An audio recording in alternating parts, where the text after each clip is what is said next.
Welcome, everyone. We hope you all had an enjoyable and safe summer.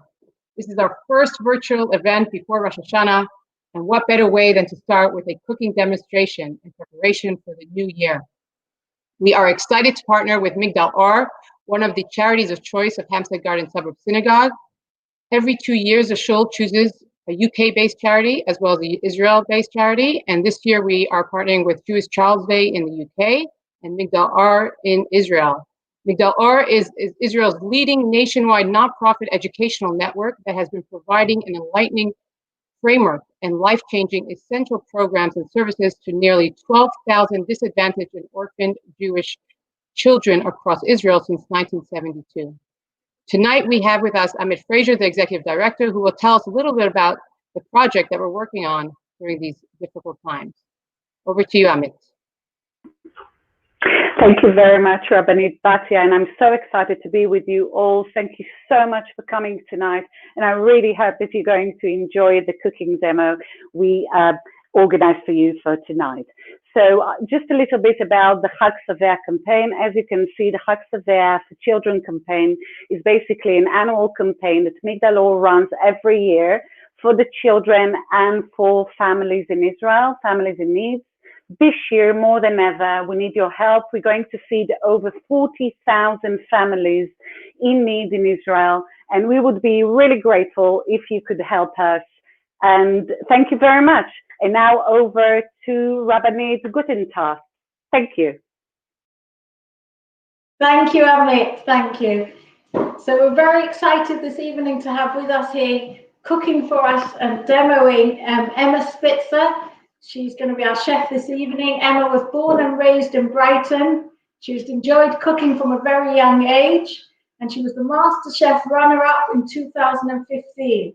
And since that, she's produced a best-selling cookbook called Fresh, which I think is a great name.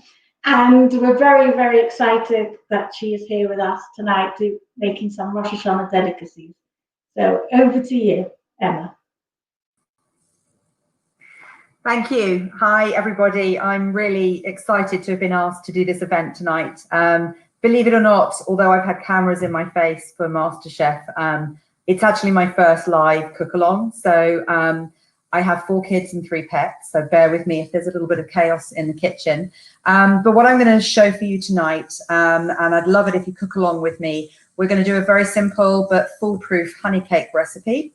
We're going to do a sweet honey chicken with dates and sweet potato. It's my go-to Rosh Hashanah dish. And then to accompany that, we're going to do a really simple but very tasty vermicelli rice to go with it. The vermicelli just mixes it up a little bit, makes it a bit more exciting. So whilst we won't get to see the finished result of the cake that we actually demo now, I do have one I made earlier, in the words of Delia. So we're going to start with the ingredients for the honey cake to get those melted, because we don't want to scramble the eggs, so we need to let those cool a little bit. So grab your saucepan. First things first, you need a 20-centimeter cake tin, which you just need to line. So I've greased and lined mine with a disc of baking parchment at the bottom. Really important to make sure that you grease the tin really, really well. So the first thing we're going to do is pop in 225 grams. If you're making a meaty dish, then you need to use toma. Otherwise, you use unsalted butter. So we're going to pop in the margarine. And then to that, you're going to add 100 grams of dark brown or muscovado sugar. Pop that into the pan. And you're going to add 250 grams of runny honey. So we're going to grab our wooden spoon over here and then pop that all in there. And we're going to put this on the hob. We're going to melt it slowly. Once all of the ingredients have melted, we're going to turn up the heat and give it a really whisk bubble for just a minute. And then we turn it off and we leave it to cool. And that's a really important part, because if you add eggs into a hot mixture, they're just going to turn into scrambled eggs. So I'm just going to pop over here to the hob. And we're just going to sit that gently.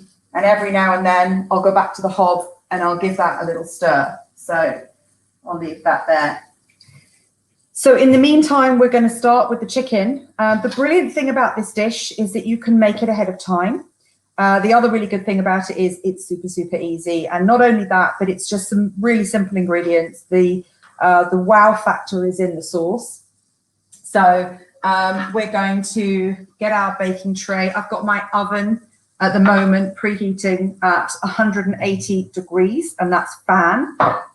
It's a higher temperature than I'd normally cook chicken, but we want to get this cooked nice and quickly.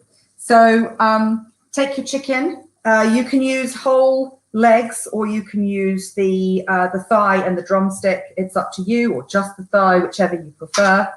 So we're going to pop our chicken into the tray.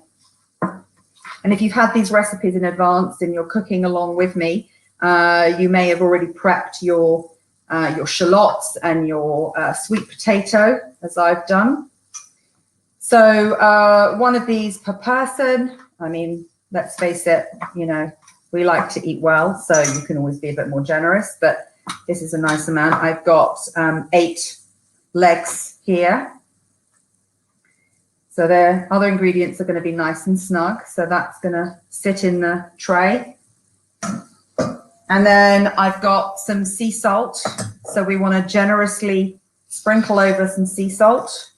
And chicken can take a really nice amount of salt. I mean, a kosher chicken is quite sort of salty anyway, but add a nice generous amount of sea salt. Sea salt is generally milder anyway than a normal kind of table salt or a kosher salt. So we're going to sprinkle that over there. And then I'm going to give my hands a wash, and we'll season it with pepper.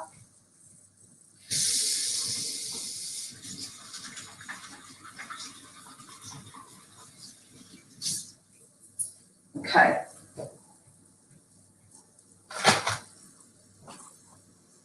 So give this a really nice twist of black pepper across the top.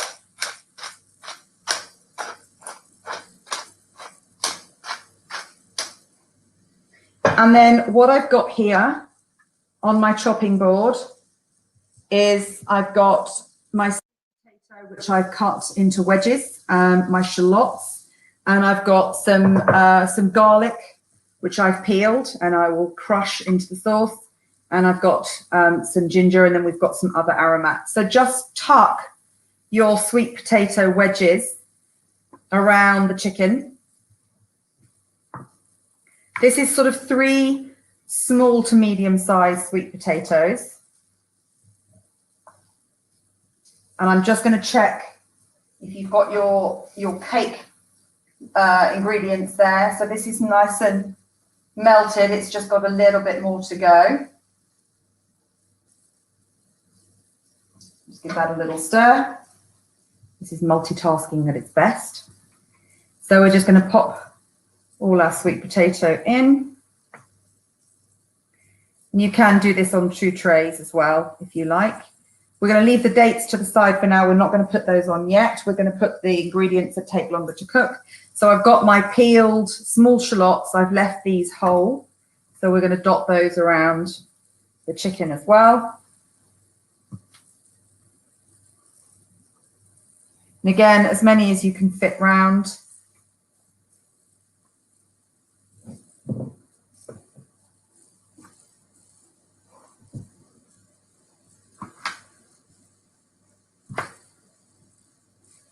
Okay, so we've got our tray. It's already looking quite nice over there. So now we are going to make the sauce.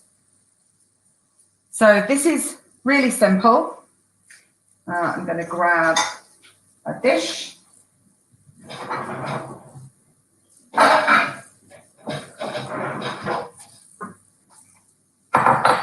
So before we make the sauce, I'm going to show you now that all the ingredients are pretty much melted.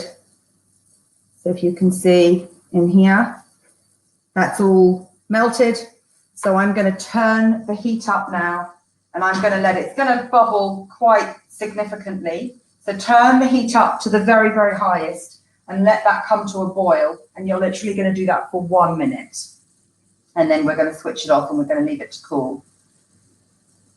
So I'm going to keep a close eye on that, because once that bubbles, it can bubble over really quickly. So use a decent size saucepan so that you've got enough room for the liquid to expand. So here's my dish. So the first thing we're going to add is we're going to add some red wine, and you want 300 mils of red wine. So we're going to pour that into our mixing bowl. And then we want our balsamic vinegar. So this is now pretty much, looks almost a bit like honeycomb. I'm going to keep a close eye on that one. So we're going to do 6 tablespoons of soy sauce. These are a 2 tablespoon measure, this spoon. This is my favorite spoon. I call it my lucky spoon.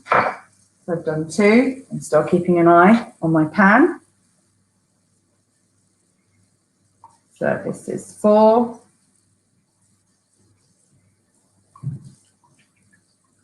And this is 6. So that's our soy sauce that's just gone in. And then we're going to do our honey. And I'm now going to turn this off. This has been about a minute. So we're going to turn off our mixture.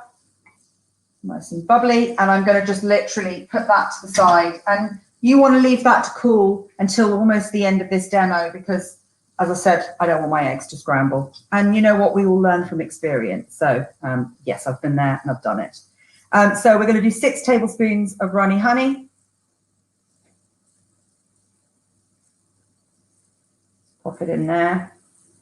And it does make a generous amount of sauce, but the nice thing is the sauce goes really well with other things as well. So once you've served your chicken and you've got some leftover sauce, you can always reduce it down, but you can use it on other things. It's delicious. So we will set that over to the side. And then I'm going to add 3 tablespoons of balsamic vinegar as well. A tablespoon measure.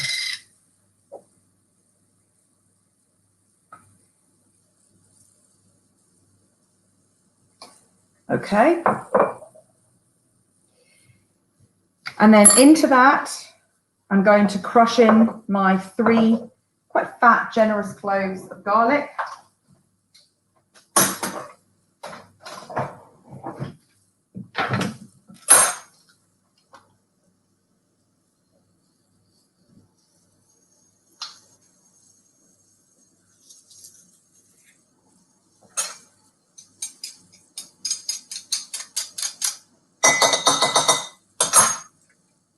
Put the rest in. You can start to smell the sauce already. It's delicious.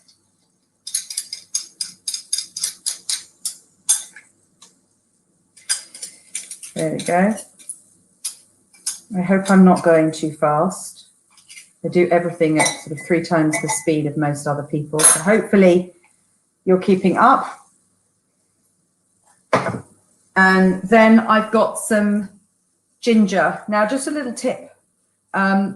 If you buy ginger and find it goes off really quickly because you don't get to use it all, put it in the freezer. You can either pre-peel it and put it in the freezer, and then you've always got a stock of it, and you can just grate it from frozen. You can do the same with garlic and chilies, all of those sorts of aromats, which we don't always use the whole amount, and then they just sit and wilt and look very sad in the fridge. So this has come from my freezer. So I took it out a little bit earlier, so it's quite liquidy, but I'm just going to grate that in. And I love ginger. So this just gives the sauce a really nice kick. So we're going to pop that in.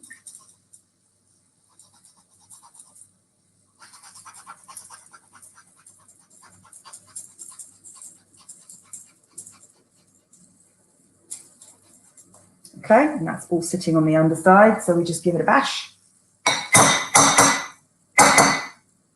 And then that's gone into the sauce.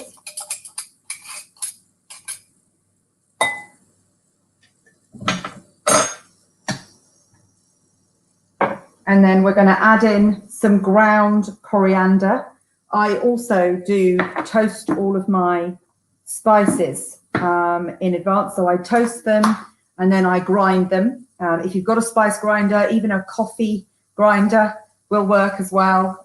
If you're lucky enough to have a Thermomix or a Vitamix or a NutriBullet or something like that, it's really nice to buy coriander seeds or cumin seeds whole, toast them off and then blitz them up, and then you've always got a stash of ground spices, but obviously shop bought are absolutely fine as well. Just check the shelf life on them because they do lose their flavor quite quickly. So I've got a tablespoon, and I'm going to be quite generous with this because I love ground coriander, So we put that in as well.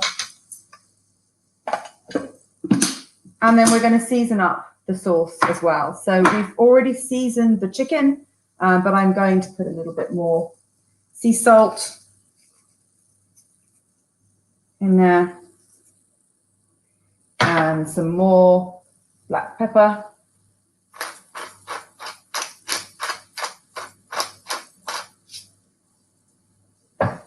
And then give that a good stir. And the honey will have gone right to the bottom, so just give it a good stir.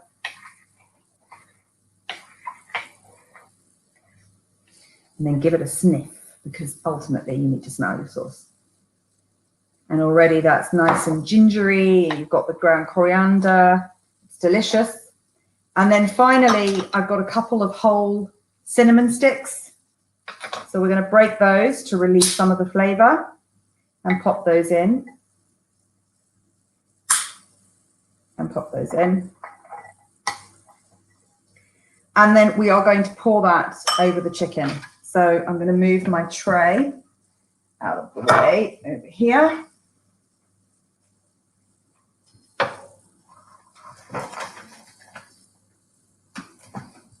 Go. And we're going to bring back our chicken. And then just pour all that over the top.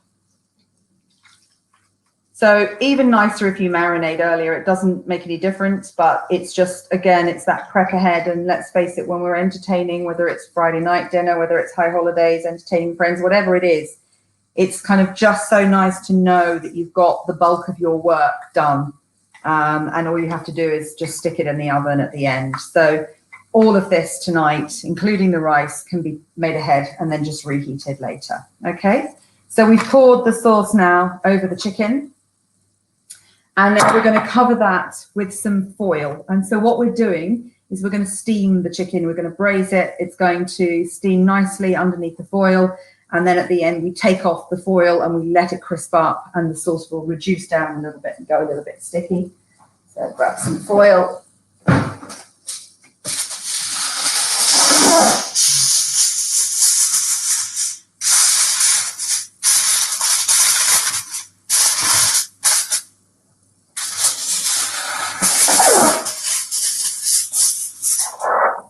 Okay.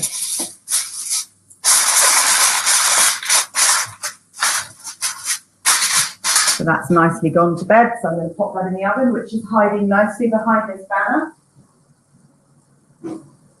And as I said, that's 180 degrees fan.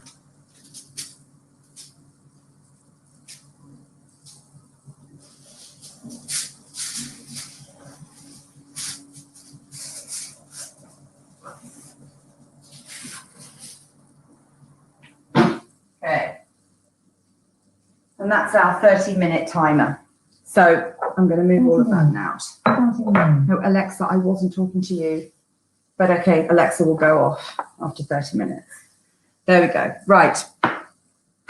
So now we are going to move on to making the rice. Now, this is something that I do for a lot of dinner parties. I just think it spices up rice a little bit. I always get asked for the recipe. This is from my mother-in-law, who was born and raised in Israel, to her mother, who was from Algeria originally. And now that I do it this way, I can't really eat rice another way, unless I'm eating Asian food and I like it, sticky rice. But it's just such a lovely way to make rice a little bit more exciting and a little bit more interesting. And I guarantee you'll have people asking you for the recipe. You may already do this. So in my sieve, I've got some short grain. This is just basmati rice. Now, it's really important with rice to wash it really, really well, because otherwise it goes quite starchy. So wash it really, really well. I've done this in advance. I've got 300 grams, so that's sitting in the side. But the first thing we're going to do is we're going to pop in, because we're making chicken, we're going to use toma for this. So we're going to pop in a generous amount. I'm going to use about 40 grams, but that's what makes it so tasty. Isn't that right, of most food? So we're going to pop this on the hob and we're going to melt that. Now, in here, I've got some egg noodles. So you can use vermicelli, you can use just egg noodles. You can go to Turkish supermarkets and buy the little short ones. You can use the lokshen and crush it up. But the vermicelli is just a really nice addition. And we want to toast that. We're going to fry it off when the margarine is melted and get it sort of nice and golden and nutty. And then we will add the rest of our stuff in. Now, the other thing, I'm a huge fan of this, and if anybody does already have my book, and if they don't, you need to buy it. It's called Press, and it's very good. Lebanese Spice Mix. I do actually have a recipe in the book for how to make your own Lebanese Spice Mix, but you can find it in most main supermarkets, certainly some of the specialist grocers, like Middle Eastern grocers. It is really, it's just a beautiful flavor. I use it for chicken shawarma. I use it for roasting cauliflower. I use Lebanese spice a lot. It's cinnamony, it's clovey, it's peppery, it's really nice. And this is going to add all the flavor to the rice. So I've got my margarine in here that's melting. We're almost there with that. So what I'm going to do is throw in a generous handful or two. It's about 30 to 40 grams. And then this will burn really quickly. So you need to give it a really good stir. And just keep it moving on the heat. Do not leave the pan at this stage. Keep it moving on the heat. You'll see it will go from kind of nice and golden to brown really, really quickly. So you really want to have everything right next to you. You want to have your rice to hand. You want to have everything else. Now, the other thing I've got in this jug, always double the quantity of stock to rice. So you can do this with vegetable stock or chicken stock. And I've got 600 mils of chicken stock in here. So we want that to hand as well. You want that nice and hot next to you. You want your rice, you want your Lebanese spice mix, and just salt and pepper. So I'm going to just keep that moving. And you kind of want to try and use a non-stick saucepan for this as well, because it's it'll stick quite quickly. As mine's doing a little bit.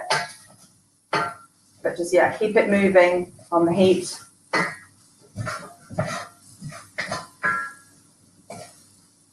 That's already smelling really nice.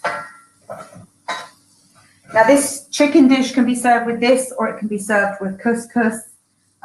It can be served with maftoul, you know, with a nice sort of thick couscous. It doesn't really matter what you serve it with. But because it's got liquid, you want something that's going to absorb the sauce of that chicken.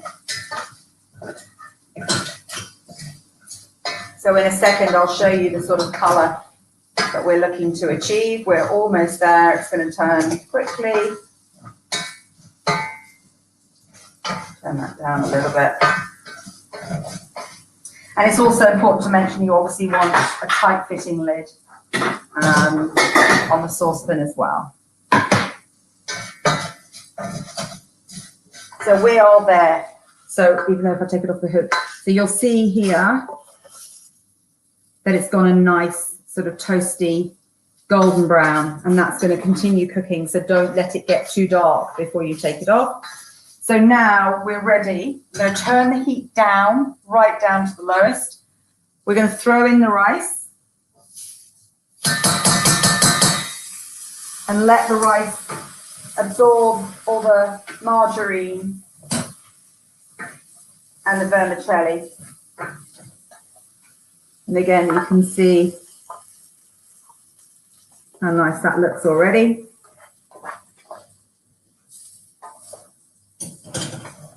That stir. And then once it's all coated, and don't forget you've got your heat on the lowest, we're going to throw in our Lebanese spice mix. Now, for the purposes of this cook along, we'll be a bit more precise than my usual chuck it in and see.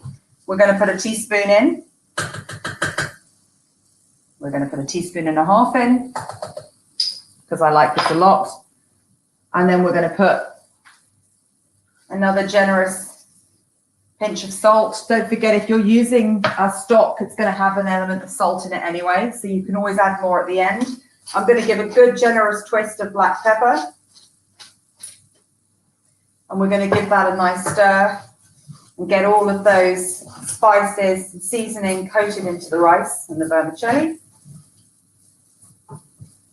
If you've got gluten-free guests, or you can't eat wheat, that's fine. This is still going to work if it's just rice fried in butter or margarine. So you can leave the vermicelli out of it. Right, so that's all mixed in nicely. Look at the color. That's a really lovely color. And it smells really delicious as well. So now I'm going to pour in my stock. And the reason we turn the heat right down here is because the minute I put the stock in, if it was on a high heat, it would just completely explode. So I'm going to pour this in. Hear that sizzle. So that's automatically come to the boil straight away. So I'm just going to give that a good stir.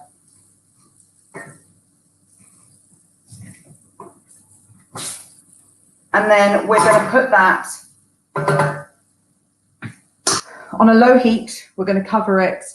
And I'm going to say 11 to 12 minutes. And then what I do, I'm going to turn it up a little bit, bring it to the boil, is once the rice is finished cooking, turn it off and immediately put a tea towel on top of the rice and put the lid back on and let the tea towel absorb all the steam. And you want to leave that tea towel on the rice for a good 20 minutes. It'll stay hot. And again, that's what you can cook it earlier in ahead of people coming for dinner.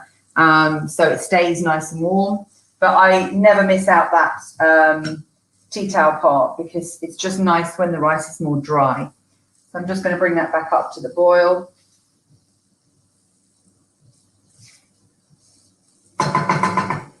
And if you're cooking along with me, you're going to smell that is just, it's delicious. So I'm going to get my second pan ready.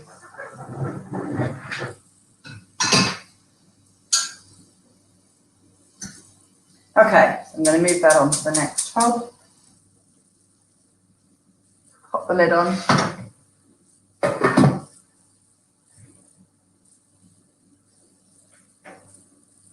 Put that down. I'm going to check my timer on here. So I'll turn that down to 11 and we have another 10 minutes on the chicken. Okay, so let's just put some of this stuff away over here. And I did say to the guys that I'm very happy to take questions because there'll be a moment where everything is just kind of doing its thing. So I'm very happy if people want to ask me any sort of questions. I can't guarantee I'll answer all of them, but I can do my very best. So I'm just going to get rid of some of the stuff over here. And then a nice little garnish on the chicken is some flaked almonds. So just in a small little frying pan, no oil, no butter, nothing necessary. You're just going to toast off your almonds. So pop in a few almonds in there. And then we can get our garnish ready as well. So we'll just put these in here. And again, when you're dry frying nuts, spices, anything like that, you really do need to make sure you don't move too far from the pan. So I'm going to put these over here.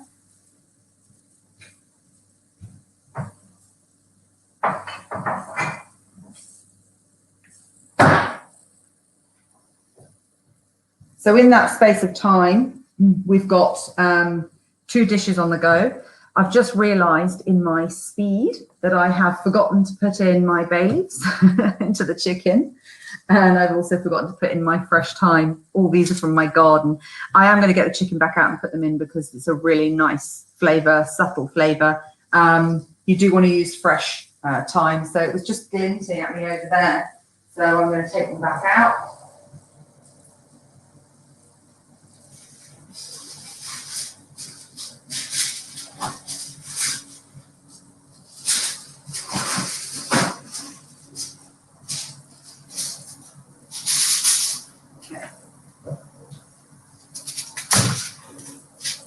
So I'm going to pop those in. So apologies for missing this step, but you only really need 2 bay leaves, but I've got 4 because that's what we pulled off the tree. So I'm going to tuck them in. I'm going to give my pan a shake. And then I'm just going to tuck in my dried thyme, my fresh thyme, sorry. Pop that in there. And already that smells so good. So I'm going to put my foil back on. Double check I haven't forgotten anything else. No, I think we're good. So I'm going to take that back over here.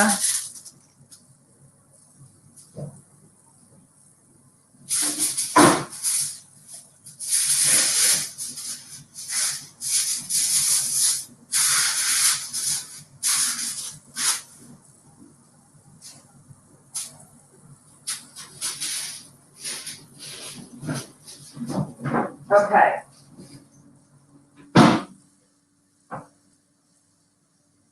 Chicken back in.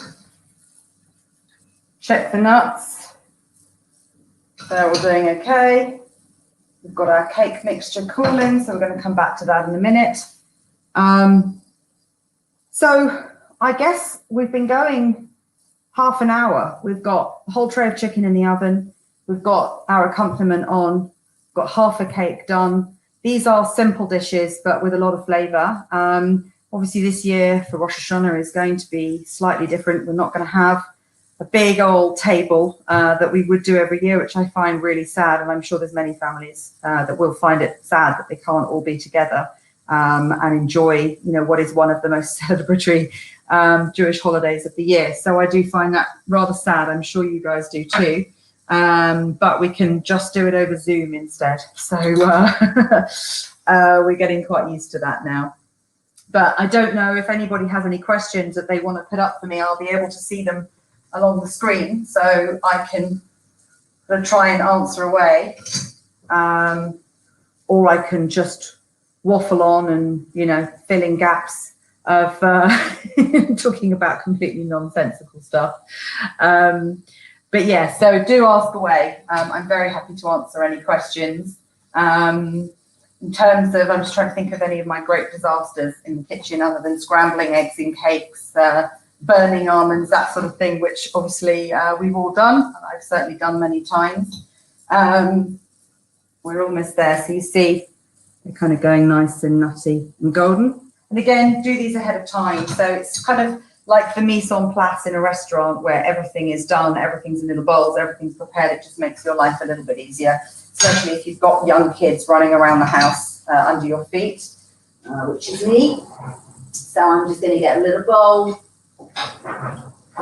and pop those in there.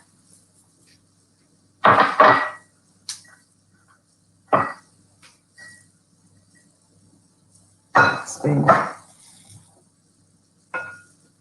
There we go.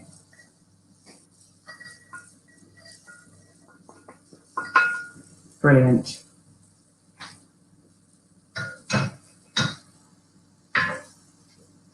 Okay, so I can't see any questions coming up. I don't know if that's, I'm just going to have a look and see if everyone's being shy or if I'm missing something here. Let's have a look.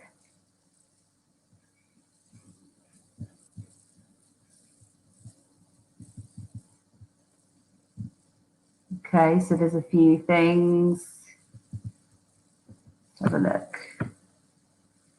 Someone said, thanks, Emma, great session. Thank you very much. It's a shame I can't see everybody. It'd be really nice to see people.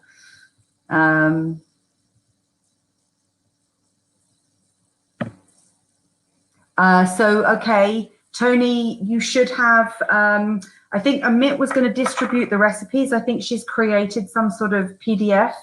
So I'm sure, yeah, I've just seen a link pop up on the screen. So there's definitely access to the recipes tonight.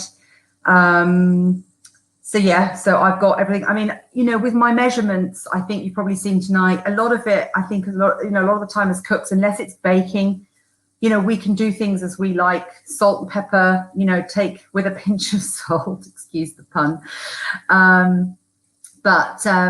Yeah, I mean, with seasoning, spices, that sort of thing, just go with what you like. There's no spice, like heat spice in any of this that we've cooked tonight.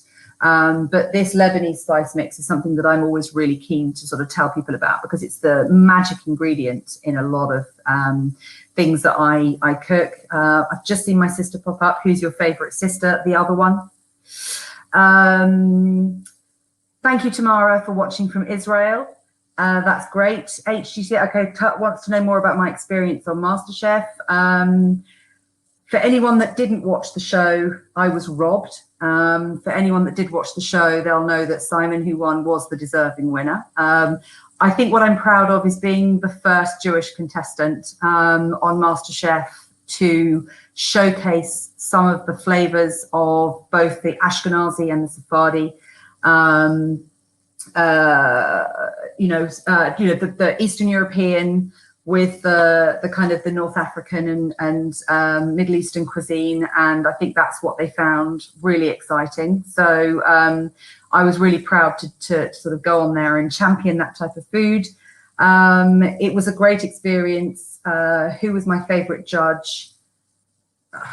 John probably was my favorite judge. But no, it was a great experience, and I think I hadn't quite expected to get as far as I did, so that was brilliant. What's my favorite recipe to cook? There is a recipe which, well, I eat a lot of chicken. I don't know what I'd do without chicken, so I do eat a lot of chicken, and I make it's in Fres actually. It's a Baharat chicken, which is very lemony and a lot of my favorite spices, and I again love the fact that I can marinate it 24 hours in advance, and I do make that, and I make it with the vermicelli rice as well, and it's, if I haven't cooked that for somebody before, they're blown away. So that's probably one of my favorite things to cook. And what is my favorite? Okay, my favorite brand of harissa is oh my god, I'm trying to oh, what are they called? I'm going to have a look because I've got it in my fridge.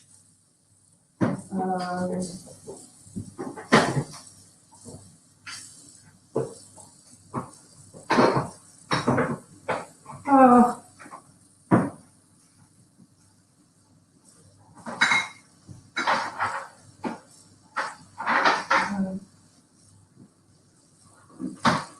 Providence Deli. I can't actually find my jar without pulling the whole thing out. Providence Deli. They're in all of the kosher aisles and in the supermarket. It's seriously spicy. It's really, really good. There are the other flavors, you know, the little can, I can't remember what it's called. And there's the Balazu harissa, which is also good. But Providence Deli, those guys are amazing. But you just need a smidgen of it because it's really, really potent.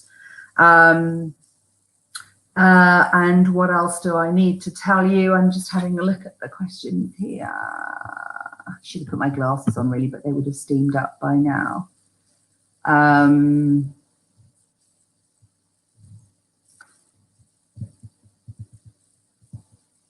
Okay, so yeah, so a little bit, because MasterChef is the one thing that people really want to know about.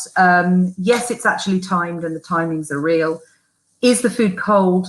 Yes, the food is completely stone cold when the judges try it. There's no disadvantage, by the way, to being the person to get tasted first because they're all completely cold. Right, so that beep is for our rice. So I'm going to take a clean tea towel.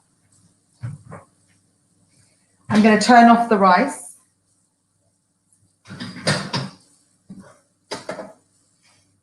What I will do first take a fork, never a spoon, and just put your fork in and give it a little try.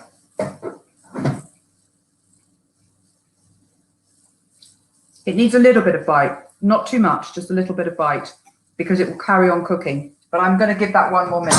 I've got quite a lot of rice in there, so I'm going to give that 1 more minute. Actually, I'll give it 2 more minutes. I'll give it 2 more minutes.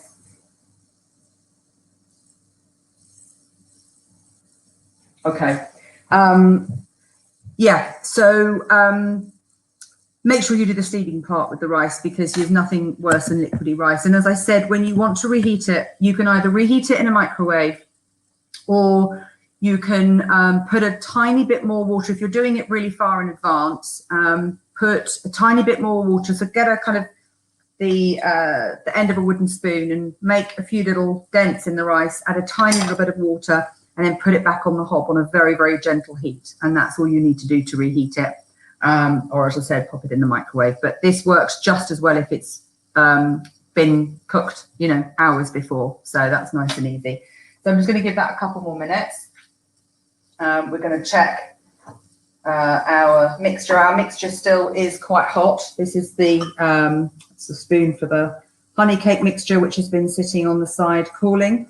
So once we take the foil off the chicken, we can then come back to our cake and finish off. It's a shame I won't get to show you the finished dish of the chicken, but what I can do is I can show you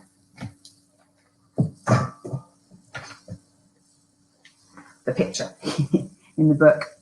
So that's basically what it'll look like. You want to get it nice and crispy at the end, nice and sticky and delicious. So I hope you guys are going to make this for Rosh Hashanah. I'm going to get rid of that. And that's the book, Fress. And I'm just going to talk a little bit about Fress, because it means a lot to me, this book. I think one of the things, you know, when you are, you know, one of the importance of being, let's say, oh, 1 second. Okay. Right, so now I'm going to turn off my rice. It had 2 minutes extra.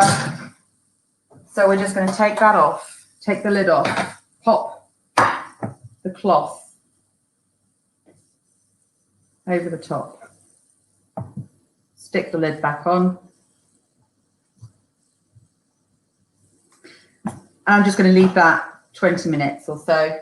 10 minutes is also fine, but it just takes all the steam, as I said, and it'll make the rice really nice. So yeah, with the book, and again, one thing I learned from MasterChef is that the importance of preserving our, you know, our previous generations' recipes, because so often, you know, we turn to our parents or our grandparents and we ask them, how did they cook this? And we might watch them in the kitchen, but if we weren't fortunate enough to watch them in the kitchen because they died before we were able to do that, it's about legacy. And for me, you know, my mum used to cook really lovely food for us, and it was a mixture of dishes that she had inherited, a lot of which, you know, dishes she didn't really learn to cook properly until she was married. But you know,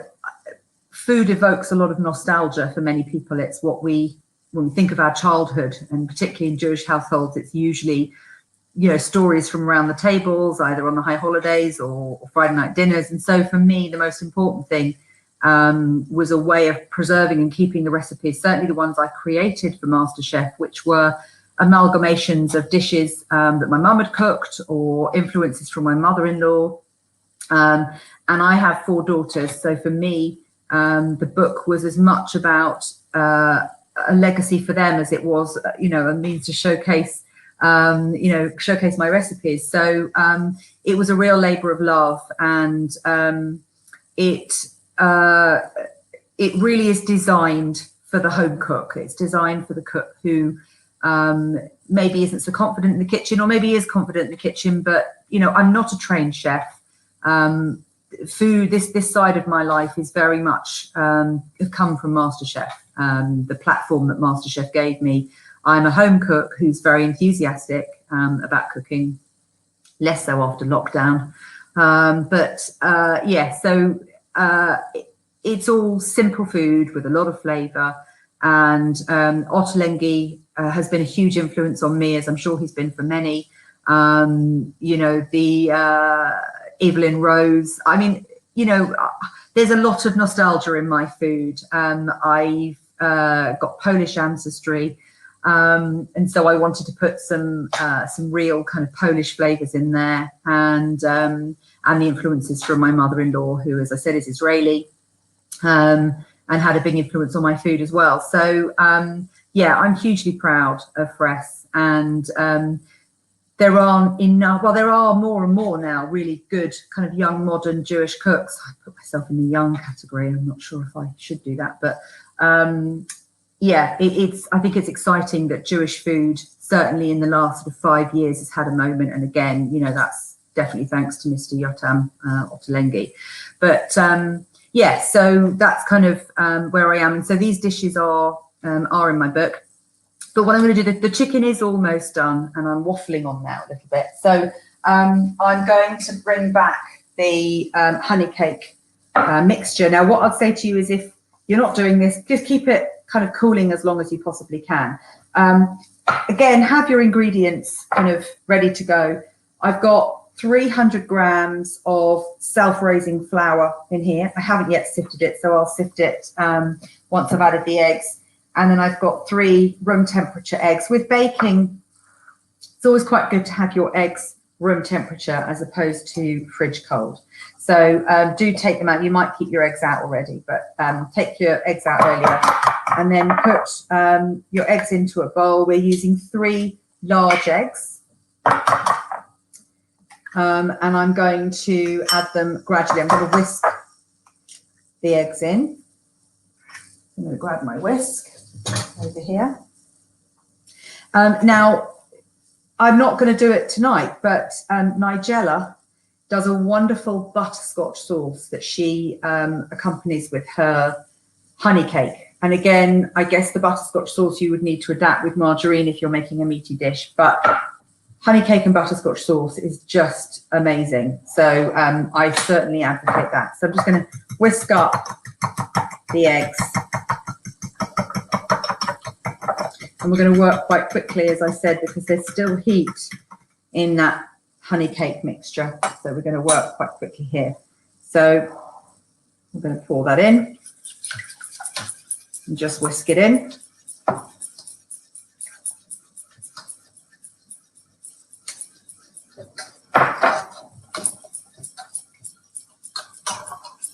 And then as soon as that's gone in and the egg is incorporated, we're going to over our flour. So as I said, 300 grams. And again, you'll get the recipe for this. I think there was a link earlier. So just pour in, sieve in. You can pre-sieve, obviously. Thank you, Alexa. Stop. So that's telling me the chicken needs to come out of the oven. Alexa, stop. Sorry if everybody else's Alexas are now going off in the house. Right. And now we're just going to whisk in the flour. You can use a wooden spoon or a whisk. I like to whisk. And this is a dense cake, so it doesn't matter about giving it a good beating.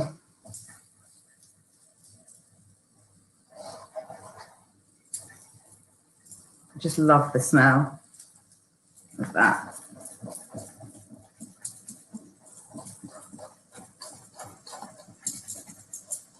Okay, and that's pretty much it. That's our mixture done.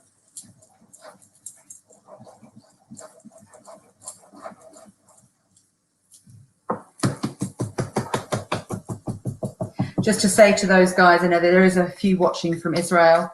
I hope it's not too unbearable over there at the moment.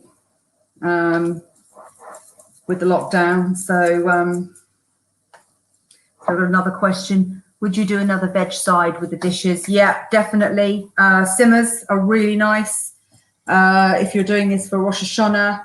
Green beans. Another recipe actually in Fress that I do is green beans with caramelized onions. There's a recipe for toasted cauliflower with couscous, and I have a recipe in there for caramelized onions. I always make a batch of that in advance, and it's a really nice way to jazz up vegetables. So boil some green beans until they're just al dente. Add a little bit of lemon juice and olive oil, and then toss through some caramelized onions and serve with some flaked almonds. And that's really nice as well to serve with this dish. This goes with anything, to be honest with you. Okay. Right, so I'm going to move that to the side. And then we're literally just going to pour that into our cake tin. And this is where you want to use a spatula to get all of the mixture.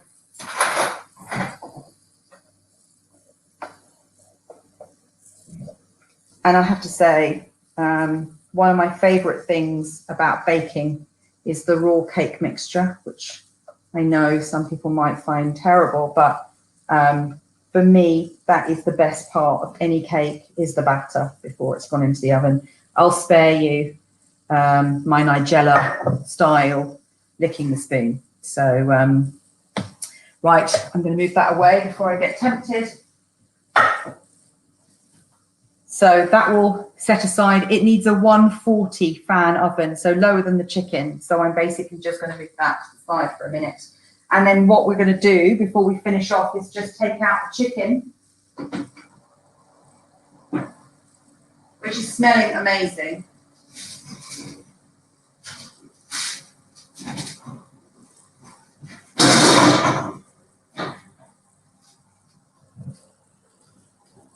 So at this point, we're just adding the dates. That's all we're doing. We're going to take off the foil. We're going to let the chicken crisp up. It's had 30 minutes of partially cooking. So I'm going to make sure that you can see this last bit. So hopefully you can see that okay. So that's been braising. You can see it's partially cooked, and the sweet potato are starting to soften a bit. And then we're going to add in some dates. And you can add in this, I usually say about 12 to serve 4 people. If you love dates, add more. Pick them first. The best dates to use are generally the medjool dates. But any are fine. I'm going to pop those in. And then sadly, we won't have time to do the finished version at the end, but this is going to go back into the oven. I'm going to give it about another half an hour to crisp up, and then that will be done.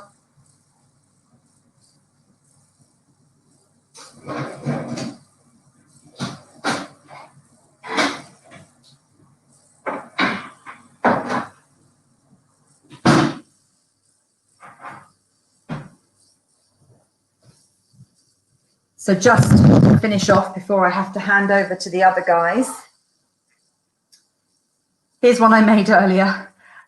This is foolproof, very, very easy honey cake, obviously the staple of any Rosh Hashanah cooking.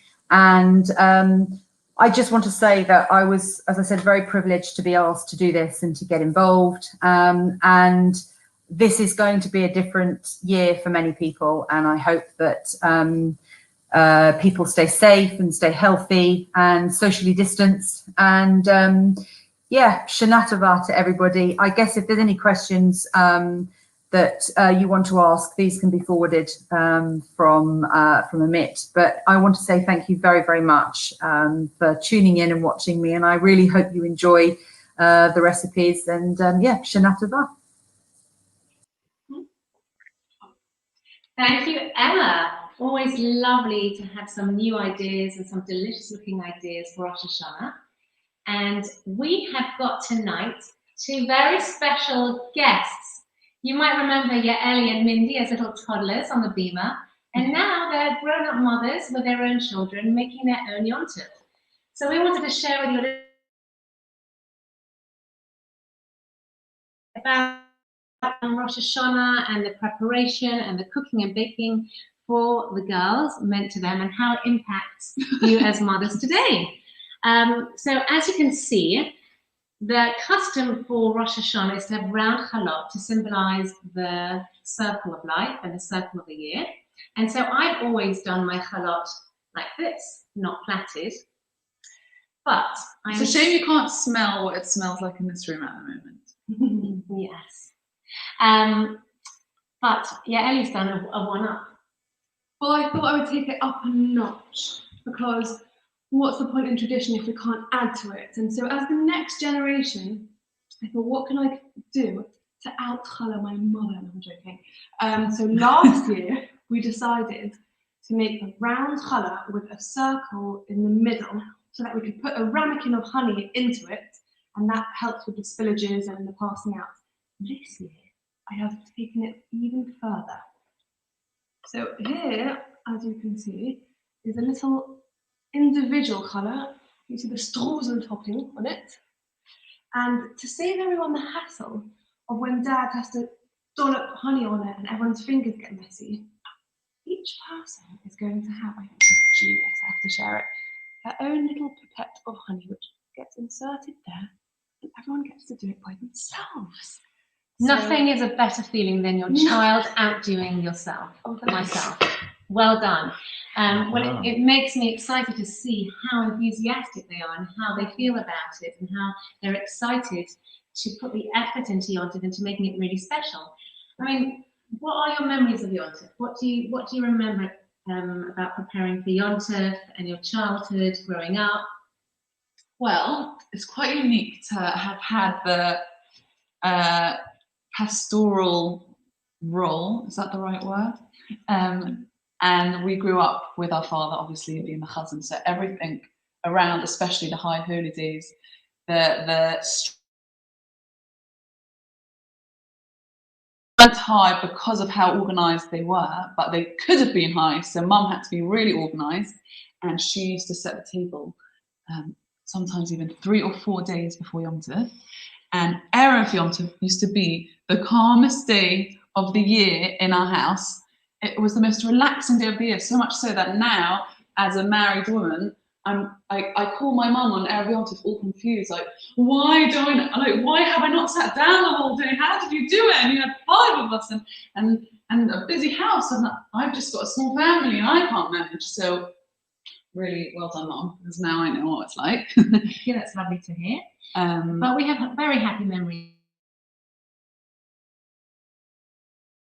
Times and with the music and burning cakes and making beautiful memories.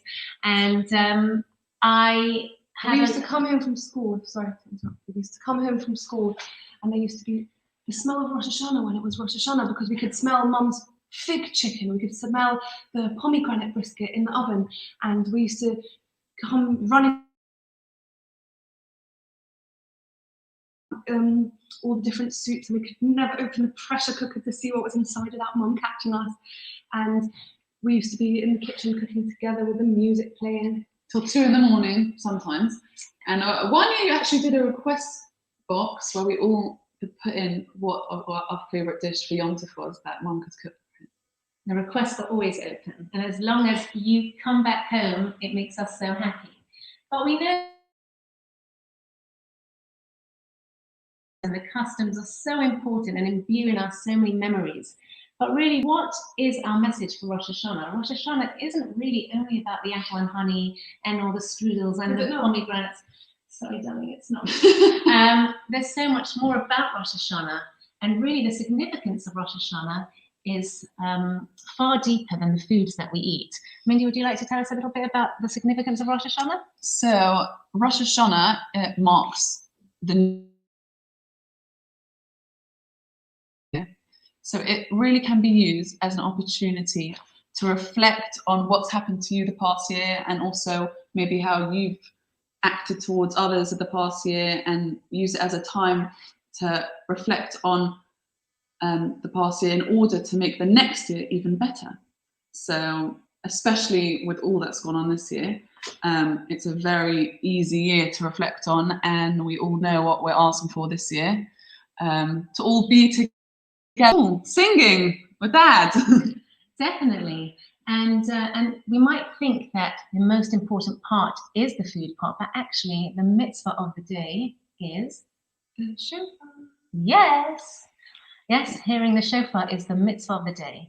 So our wish to you, amidst all the delicacies and all the love put into it, and all the preparation and all the precious family time having your darlings and your loved ones together, is a healthy year. Make your Rosh Hashanah into something special. Whether you're in shul or if you're not in shul, take your machzah, sing those tunes out to yourself, and make sure to pour out your heart for a really, really wonderful, healthy, good year ahead. Amen. I'm going to pass you on now to Rebbetzin Guttentag, to Malki and her girls. Hi, that was really nice. Emma, thank you, and Rochela and family. That was really, really nice. Thank you. Here we've got Fanny and Abigail, that's right. And we're very, very excited. So we're talking here tonight about Rosh Hashanah and the food. All right, Abigail, you like to set the table nicely? Yes? There's loads of stuff, right. And you're going to make more stuff in school? You've done something in school? We're in the middle of it. In the middle of it. Oh, I can't wait to see it. It's a surprise. Oh, okay, very nice. We've got the shofar blower here. We've got our different kinds of honey. We've got honey with rum, especially for Rabbi Ephraim. We've got the personalized honey dishes and the other honey dishes and the shofar. And this is a special plate where you put all the simonim on it. It's really nice. So that's very exciting. So Abigail, do you have a favorite food that you like from Rosh Hashanah or any Yom Tov? I really like the Shabbos even. You like the Shabbos? Yeah. Like what? Like the cholent and the kugel and chicken feet and salami and stuff like that. Oh, yum, that sounds really, really delicious. And what about you, Fanny? Favorite is olives, that's not Shabbos food. Oh, I eat at the Shabbos meal, olives. They're very nice. I know you never see, Fanny's always with a book and with a bowl of olives. You don't see her without it, right? There we go, is that true? No, that's very true. And everything that we do in Judaism is packed with meaning. And even the honey that we use to make all these sweet delicacies for Rosh Hashanah. So, Abigail, why do we have honey? Did you learn? Because honey is very sweet. That's right, we want a sweet new year. That's very good. And there's also a deeper reason for it.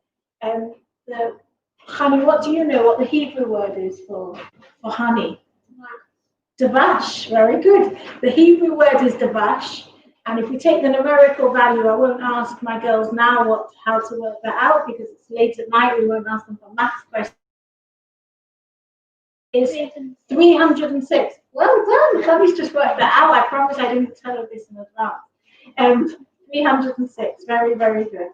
And the word Avarachamim, which means compassionate Father, meaning God in heaven is compassionate, is also the numerical value of 306, which just shows us and it reminds us, especially at this time, that it's not just the praying that we do, not just when we pray, but all the time we can invoke God's mercy on us, you know, so that just reminds us, and obviously we want to have a sweet new year. So we wish you a very, very sweet new year, Shana Tova. Yeah, what do you want to wish the community? Shana Tova. Shana Tova. And so we say bye, and now it's over to the Friedmans. Shana Tova. And so we have here very patient girls, been waiting here so nicely. It's very late here, and we're so excited to be here, joining you to wish you Shana Tova. Right? What do you like? This is Liv. What's your name? Liv. Liv, right? Liv, what's your favorite part of Rosh Hashanah? Dipping the apple in the honey. Dipping the apple in the honey. Why? Why do we dip the apple in the honey? Because it has making A sweet new year. Ah, that's right. And you learned a special song for that? Yeah, Can you sing it for us? yeah. Go for it. We love Rosh Hashanah. Rosh Hashanah, so much fun. We dip the apple in the honey. It's so much fun to eat. Oh, wow. That sounds like a poem more than a song, but that sounds more beautiful. It is a beautiful song. Right. And Ella Bracha, you're up next, right? What's your favorite part? The Rosh Hashanah Seder. The Rosh Hashanah, you mean the Pesach Seder? No. The Pesach? Tu B'Shvat Seder? Rosh Hashanah. What's a Rosh Hashanah Seder? Oh, wow. We even have a Rosh Hashanah Seder plate. Wow. What do we have here? We have a rimon, an apple and honey, a fish head, a dates. Ew, a fish head. A fish head. We'll talk about that in a little bit. And we have beets and leeks and gourds and all these, and black-eyed peas. What's your favorite part of the Seder? It's a pomegranate. The pomegranate. The pomegranate seeds. Why? Why do we eat pomegranate seed? Because it reminds us about the mitzvah. About all the mitzvahs. They say that if you count the pomegranates, we'll challenge you tonight for Erev Rosh Hashanah. 613, right? Around that time to be blessed with so many good things and have all the mitzvahs that we do for the year. And Jamiana, almost bat mitzvah. What does Rosh Hashanah mean to you? The round challah. The round challahs. Oh, we saw the beautiful round challahs about the freilich. They kept putting it up a notch. What do you do special? What do we do special for our challahs that you guys love so much? We put cinnamon in them. Oh, we add a little cinnamon, right? And why do we do it round? Do you know why we do it round?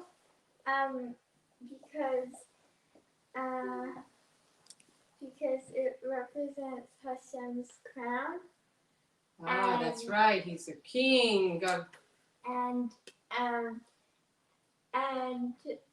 the cycle of life. The circle. No. It represents it's a circle that and the circle has no ends to it. Continues on. And it represents our wish for the blessings, for our blessings to be ongoing. That's right. Amen, right? Because as we enter the new year, we are going to shul, God willing, and if we stay at home, we're davening, we're praying for all the different blessings that it continues on, right?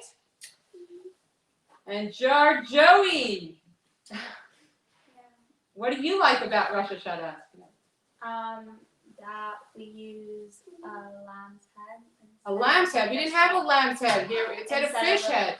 Okay, so why do we have a fish head? You know why we have the fish head? Yeah, to have a head. The head, because we're the head of the new year, right, Liv? We're the head of the new year. And we tried one year, we tried actually the ram's head. And the ram's head, how was that? Good. It was quite a sight on our Rosh Hashanah table, right? People were actually quite shocked. And discretion, viewers' discretion, there was the whole eye and the head, and it was actually quite tasty, right? It was, what? It's really real life. It was like real life and the real head, and we really felt like it was Yeah, it was really cool. added Yontif special. And so, Emma mentioned that she had 4 daughters. Well, I actually have 5 daughters. One in New York, Millie, and I believe she will join us live from New York. Hi. Oh, Sadak. Hey. Oh, and Mommy, you're with us as well. You're with Safta. You're with my mom. Thank you. That's so amazing. This is, I think, our first year that we won't be together. I will tell you. Rosh Hashanah, but it warms my heart that you will be with my mother and my parents and my siblings.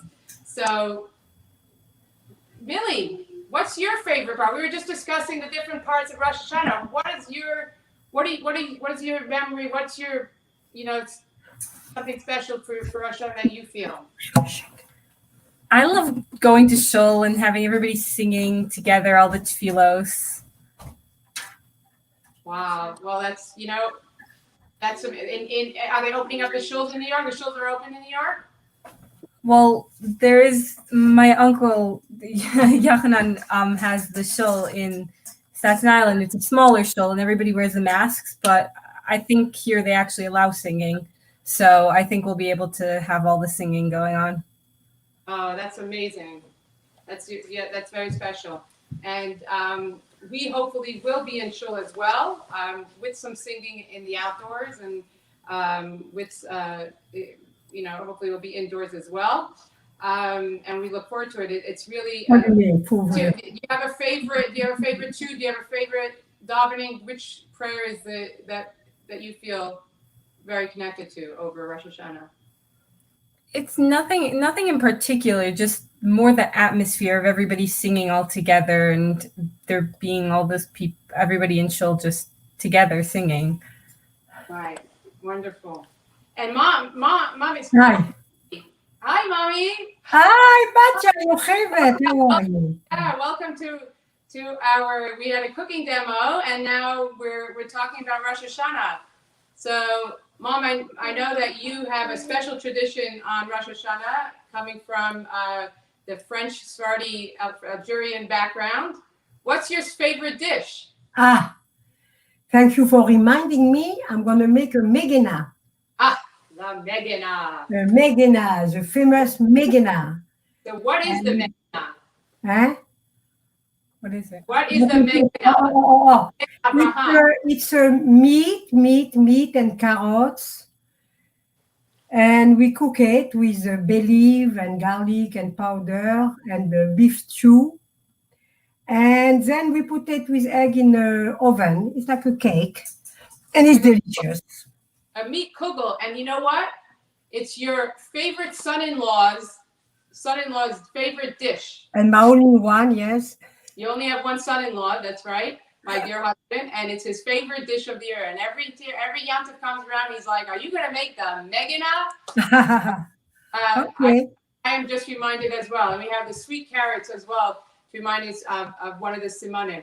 And that's what's really special about food. We talk about food so much around the holidays, and the different symbolic foods that we have. And it's not just about the symbolic message, because like Emma was saying, it's really about our life. Everything that we do, even when we eat, we make it special. We make it important. We recognize that that every part of our life, we need to ensure that we have meaning. And so even the food we eat, it's not just we remember our tradition. We have the tradition from our families, from our parents that they made, or our aunts and uncles, whatever it is. We have all the different types of food, but yet we have our traditional customs that go on for generations and generations. From all these, from the pomegranates that you mentioned, from the fish head, from the round challahs. This is really a tradition that is global across the world, that we have these special traditions that we keep forever and ever. And that's what really keeps us as a Jewish nation. And so may we continue as we enter the new year. Our blessing to you all is that we step into the new year with happiness, with health, with tradition, together for a healthy and happy, sweet new year. Shana Tova.